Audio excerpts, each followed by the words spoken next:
understand the brevity of life. Let me tell you the truth. Life is deceptively short. 20 years looks far till you cover it.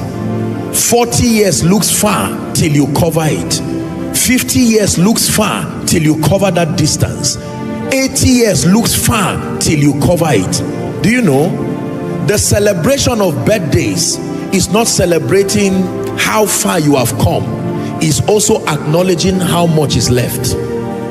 Did you hear what I said? It is not just celebrating how far you have come. Listen, it is celebrating how much is left. So if you are 50 years today and you are supposed to live 80 years on earth, you are not celebrating 50 years, you are celebrating 30 years remaining. If you are supposed to live 70 years and you are celebrating 65 years, what you are celebrating is 5 more years. How foolish do you want to live when you have 5 more years to live? I was watching one video of Reinhard Bonnke 5 years ago, and I said, do you know 5 years ago, as at the time he was saying it, maybe he did not know that he had only 5 years. There are people who, as at January, they died in May, they didn't know that when they celebrated New Year, it was 5 more months to live. How would you live if you knew, not to make you afraid, that this is the last Joshua Selman's birthday you will see? If you are afraid of death, better come for an altar call when I make one. Imagine that by some way God reveals to you now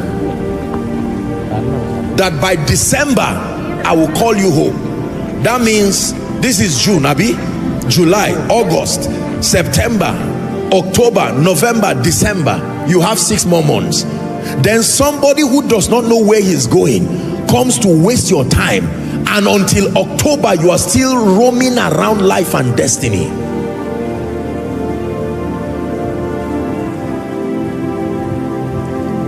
Listen to me.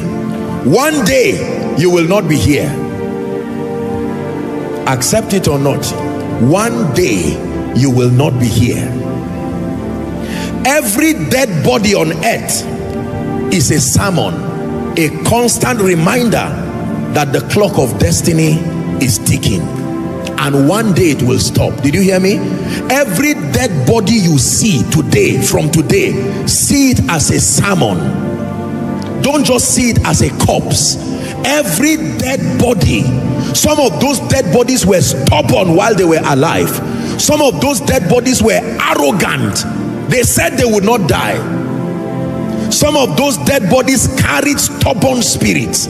Some of those dead bodies carried arrogant spirits. Some of those dead bodies carried wicked spirits. Some of those dead bodies carried godly and prepared spirits. But in any case, it's now a dead body. You don't call a dead body a preacher. You don't call a dead body an armed robber. Let me tell you the truth. My life changed when I began to walk in the consciousness of the brevity of life. It didn't put fear, it just brought an awareness in me. When people die, especially people around at least my ministerial sphere of influence, I'm usually the first they reach, and they say so person has died. You see that? And while I condone with the family and console them, I use that dead body as a message again. There was a day that dead body had a sermon too. There was a day that dead body had a preacher say, one day you will die, and the dead body said yes. Now that dead body is the one who is being used as the sermon. Let me tell you the truth. We are not called to fear death. It's not a wise way to live. We are called to be aware that life, like the hymn writer would say, life at best is very brief, like the falling of a leaf. Are we together? Like the binding of a sheaf, life at best is very brief. Whether you listen and take me serious or not, here connected and following across the globe, one day if Christ tarries, your children or your grandchildren will have a cause to be surrounded around your corpse.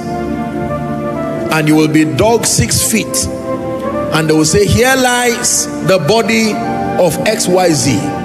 The question is where you will be when all that is done, because this body you see returns to dust, but cessation of living never happens. You never cease living. Dimensions change. This is why it is foolish to live life as if you indefinitely have the power to decide whether you will go or not. It's not true. It's not true. It's not true. There are many people who were on earth. Do you know there are people who were alive on Sunday as I was preaching, but today they are gone? This Sunday, I mean Sunday. Maybe they were preparing to connect online again and listen next Sunday, and by this morning it was over already. So teach us to number our days. Teach us to number our days. Do you know,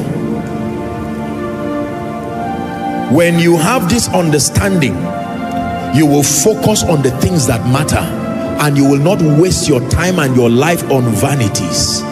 Are we together? Many of us today will not love the Lord and will not serve the Lord because of mundane things. Money, house, car. By the time you die, that car will not go with you. By the time you die, that promotion will not go with you.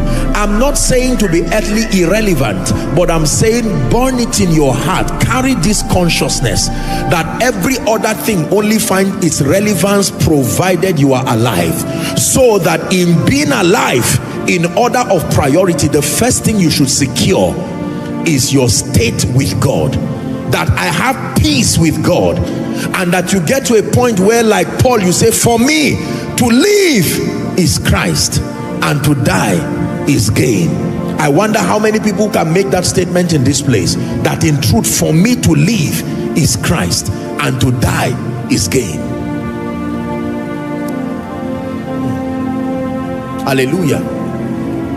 If Christ tarries, I don't want to get out of this world as a defeated loser, a failure. No, no.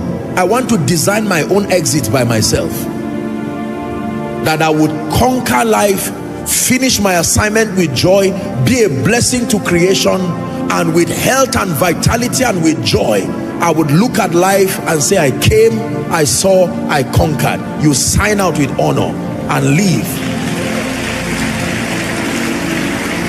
Yes, sir. To be absent in the body is to be present with the Lord. All that fear you are seeing is only those who are watching you. As a dead person, that transition is so instant, you will not even know what is happening. I can tell you that for free. All the pity you pity dead body is because you are alive. The person transiting is instant. That's it. Like the blinking of your eye, realities change immediately. And what becomes the compass to where you go after then is your believing in Jesus Christ, your walking in his ways, and living a life of meaning. I would not be so foolish as to make many things a priority above Jesus. No.